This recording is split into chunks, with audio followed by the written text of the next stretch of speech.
അനന്തരം ദൈവം, നാം നമ്മുടെ സ്വരൂപത്തിൽ നമ്മുടെ സാദൃശ്യപ്രകാരം മനുഷ്യനെ ഉണ്ടാക്കുക. അവർ സമുദ്രത്തിലുള്ള മത്സ്യത്തിന്മേലും ആകാശത്തിലുള്ള പറവജാതിയിന്മേലും മൃഗങ്ങളിന്മേലും സർവ്വഭൂമിയിന്മേലും ഭൂമിയിൽ ഇഴയുന്ന എല്ലാ ഇഴജാതിയിന്മേലും വാഴട്ടെ എന്ന് കൽപ്പിച്ചു. ഇങ്ങനെ ദൈവം തൻ്റെ സ്വരൂപത്തിൽ മനുഷ്യനെ സൃഷ്ടിച്ചു. ദൈവത്തിൻ്റെ സ്വരൂപത്തിൽ അവനെ സൃഷ്ടിച്ചു, ആണും പെണ്ണുമായി അവരെ സൃഷ്ടിച്ചു. ദൈവം സൃഷ്ടാവായ ദൈവമാണ്. ദൈവത്തിന് എന്തെങ്കിലും ഒന്ന് സൃഷ്ടിക്കുവാൻ ആരുടെയും സഹായം വേണ്ട. ദൈവത്തിന് എന്തെങ്കിലും ഒന്ന് ചെയ്യാൻ ആരെങ്കിലും കൂട്ടുപിടിക്കേണ്ട. ദൈവം സൃഷ്ടിക്കുന്ന ദൈവമാണ്.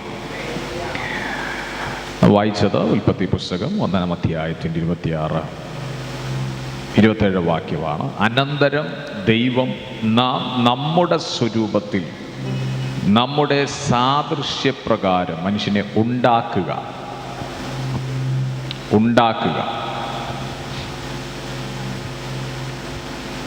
എല്ലാവരും പറഞ്ഞ മനുഷ്യനെ ഉണ്ടാക്കുക, നിർമ്മിക്കുകയാണ്.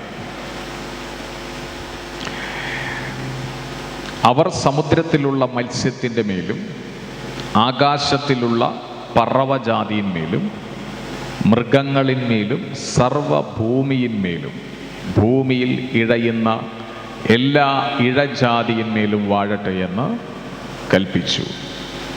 ഇങ്ങനെ ദൈവം തൻ്റെ സ്വരൂപത്തിൽ മനുഷ്യനെ സൃഷ്ടിച്ചു.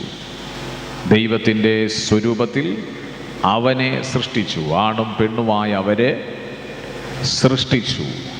കർത്താവിന് ചേർന്ന് സ്തോത്രം ചെയ്ത് പറഞ്ഞാട്ട്, സൃഷ്ടിക്കുന്ന ദൈവമാണ്, സൃഷ്ടിക്കുന്ന ദൈവം. ഞാൻ ഈ ഭാഗങ്ങൾ ഇങ്ങനെ വായിച്ച് ധ്യാനിച്ചു വരുമ്പോൾ ഈ സൃഷ്ടാവായ ദൈവത്തെ ഒന്നുകൂടെ ആഴത്തിൽ മനസ്സിലാക്കിയ കൊള്ളാം ദൈവസഭ എന്ന് ഞാൻ ആഗ്രഹിച്ചു. സൃഷ്ടാവായ ദൈവം എന്ന് പറയുമ്പോൾ നമുക്കൊരു വാക്യം കൂടെ വായിക്കണം.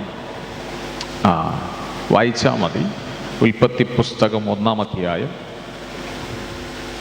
1:1 നമുക്കെല്ലാവർക്കും അറിയുന്നതാണ്. ആദിയിൽ ദൈവം ആകാശവും ഭൂമിയും സൃഷ്ടിച്ചു. ആകാശത്തെയും ഭൂമിയെയും സൃഷ്ടിച്ചു.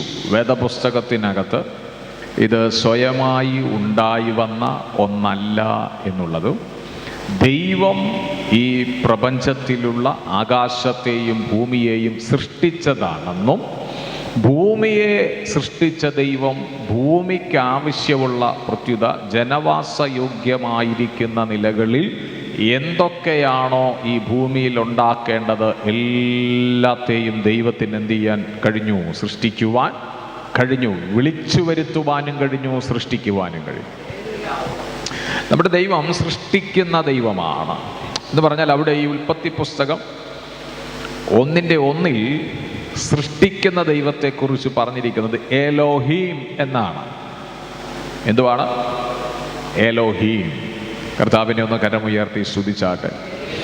ഈ എലോഹീം എന്ന വേർഡ് ദൈവം സൃഷ്ടിക്കുന്ന ദൈവമാണ് എന്ന നിലകളിൽ എബ്രായ വാക്കിൽ എലോഹീം എന്ന് എഴുതിയിട്ടുള്ളത് നമ്മൾ ഒന്നുകൂടെ ദൈവം എന്നുള്ള നിലകളിൽ അത് മനസ്സിലാക്കുമ്പോൾ നാം വായിച്ച വാക്യത്തെ നമുക്ക് ഒന്നുകൂടെ വായിക്കേണ്ടതായിട്ട് വരും. 26-ാമത്തെ വാക്യത്തിൽ എന്താണത്? അനന്തരം ദൈവം നാം നമ്മുടെ സ്വരൂപത്തിൽ. അവിടെ നിങ്ങൾ ശ്രദ്ധിക്കണം, ദൈവം പറയുകയാണ് നാം എന്ന് പറഞ്ഞാൽ ഞാൻ എന്നല്ല, നാം ചേർന്ന് പറഞ്ഞ് നാം. മനസ്സിലാവുന്നോ? നാം നമ്മുടെ, അവിടെ ഏകവചനമല്ല, അവിടെ ബഹുവചനമാണ്.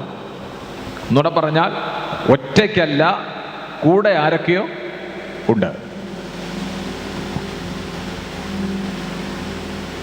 അവിടെയാണ് ദൈവത്തിൻ്റെ പിതാവ്, പുത്രൻ, പരിശുദ്ധാത്മാവ് എന്നിങ്ങനെയുള്ള ദൈവത്വത്തിലേക്ക് നമുക്ക് ചിന്തിക്കുവാൻ കഴിയുന്നത്. ദൈവം പറയുകയാണ് വരിക, നാം നമ്മുടെ സ്വരൂപത്തിലും നമ്മുടെ സാദൃശ്യത്തിലും എന്ത് ചെയ്യണം? മനുഷ്യനെ ഉണ്ടാക്കുക. ഇതാണ് ഈ എലോഹീം എന്ന് പറഞ്ഞ വേർഡിനെ നിങ്ങൾ നോക്കണം. ഒറ്റയ്ക്ക് എന്നുള്ളതിനപ്പുറത്ത് ആ ദൈവത്തിൻ്റെ പിതാവും പുത്രനും പരിശുദ്ധാത്മാവും കൂടെ ചേർന്ന് അവർ ഒരുമിച്ച് ദൈവത്തിൻ്റെ സ്വരൂപത്തിലും സാദൃശ്യത്തിലും മനുഷ്യനെ ഉണ്ടാക്കാൻ പ്ലാൻ ചെയ്തു.